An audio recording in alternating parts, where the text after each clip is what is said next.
We have a massive problem in the world: divorce. Over the past 40 years, the number of people breaking up has more than doubled. It has spiked to over 70%.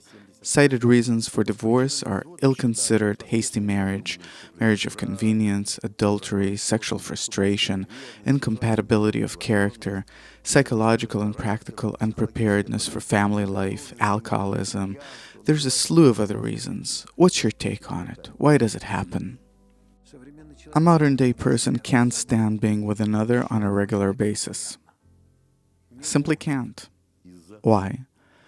Simply because he's a big egoist. His ego has grown tremendously and continues to grow still.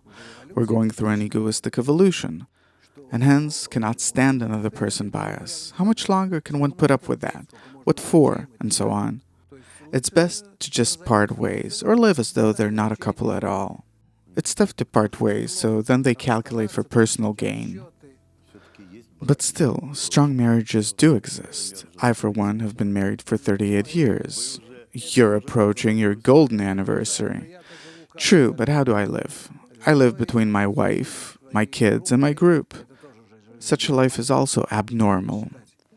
I'm not a good example, for sure. Especially with my natural inclinations, it's awful. But divorce? It never crossed my mind. I never thought that I could divorce and leave my wife and kids. I bought an apartment and registered it under her. It's under her only, not me. I own nothing whatsoever. I'm serious. With kids too. I ensured that each would get an education. Yeah, an education, a home and the like. To marry them off, for sure, and for them to let me focus on my work. All the basics. If you have children, you must take care of them. After all, they're most important. And it's a tragedy, right? Of course. A child feels if he has no dad, no mom. A child suffers from a parent's absence, regardless if it's mom or dad. More so without a mom, of course, but still, without a dad too. It leaves a mark. It's never forgiven. Children consider a father's departure as a betrayal, a divorce with them. And they never forget this fact. They can't forget it. They feel that my dad left me. And of course, it's very tough. But what if love is lost? What love? Well, they say love has passed and justify it this way. I don't understand this expression. I only know one thing. If a couple lives together, if they have a normal upbringing, if these are people that you can more or less talk to, they can create comfortable conditions. Not that they're happy together. They're not. No, but it's convenient for them to be together. So they create a union of convenience of sorts. Of course. But what is a primary point of marriage? Shared household. A shared household. It's when you see you can support each other, help each other, and thus find satisfaction. That's primary. And everything else, if you're referring to sex, it changes with age. These days we live 5 times longer than they did 200 years ago, or even 1,000 years ago. A pharaoh lived for 20 to 22 years. A pharaoh. Keep in mind, he was served on silver platters with everything rinsed and clean. All products were ecologically pure. But he lived for only 22 years. It's even hard to imagine. What's 22 years nowadays? You're not even an adult yet. One more aspect I wanted to touch upon with you. Let's suppose a couple is married and don't want to get divorced.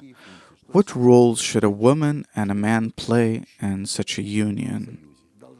There ought to be education, such that whatever may happen throughout their lives, thousands of possible states, adventures even, with each of the spouses, one knows that he has a family and must support it, attend to it, and care for it for the whole duration of his life.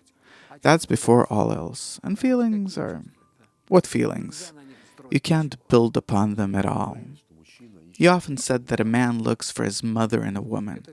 That's true. Truly so? Yeah. A man seeks something of his mother in a woman, and if he finds it, it ensures his attachment to her. That is, if a woman understands that he's trying to find his mom in the union, then the union is complete. Yeah? It also says so in the Torah, that brides were brought into a mother's home or tent, and a bride lived there. And after living with her mother-in-law, he would marry her. That is, she learned from his mother how to serve him, what his likes and dislikes are, how his mom cooks, and so on. She would watch and learn, meaning she learned how to be a mother for her husband. Of course. This is, of course, a paradox. How so? Well, she came not to learn how to be a wife, but how to be a mother. You can't imagine how a man becomes attached to a woman in that case. If only she resembled his mother. You won't believe. He would then look at her as a child. He would always love this mom in her, and would never want a divorce. Never would divorce to leave his mom. You never leave your mom. Yeah? And how about this phrase from a wife that says, "Go to your mommy. I'm not your mom. Let her bake pies for you." So you see the arguments they bring. I'm not your mother. That's the problem. This accounts for a high percentage of divorces, that she doesn't assume this function of being a mom. She has to understand that this is the only way she can keep him, that he won't run away, make him hers. It's also written in the Torah and the Bible, black on white. So maybe you're telling us now the secret cause of all divorces and we no longer need any psychologists. This is the key to all proper relationships. Until the end of his life, a man will see his mother and his wife and will not run away from her. And what is a man then in the family? If he sticks to her, what else is needed? So this is her security. Yeah? She's looking for the security in him. Nothing else. He'll do everything to make her feel good. He'll give her compliments daily. And he'll earn money, right, and go to work. He'll do everything, of course. I know this for sure. This is the nature of man. What does a woman need from a man? Just this sense of security? Only personal attention, first and foremost. Personal attention to her, to the children, to the home. Meaning, you're getting married? That's it. A bride goes to her mother-in-law, and there she learns about all of her son's weaknesses. Interesting. Yeah, and learns how to work on him as a woman. How to serve him with something, do something that will remind him of his mom. He's bought with that immediately, instantly, and forever. And then he'll do everything she wants. Yeah? He needs it. A man doesn't give birth. He remains a child, and therefore this attracts him. So he remains a child even in his 70s and 80s. Doesn't matter. Well, the viewers, they'll be curious to know, what exactly is a man's function? A man must bring whatever a woman demands, and nothing else is necessary. That's in corporeality, but in spirituality, it's different. That's interesting. There, it's the complete opposite, meaning the family has no say in his spiritual development.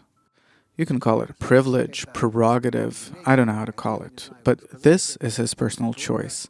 In this, he's the man and the head of his household, but only in relation to spiritual development, and in relation to corporeality, it's all her domain. So, in spirituality, a man rules over spiritual development and a woman over the corporeal one.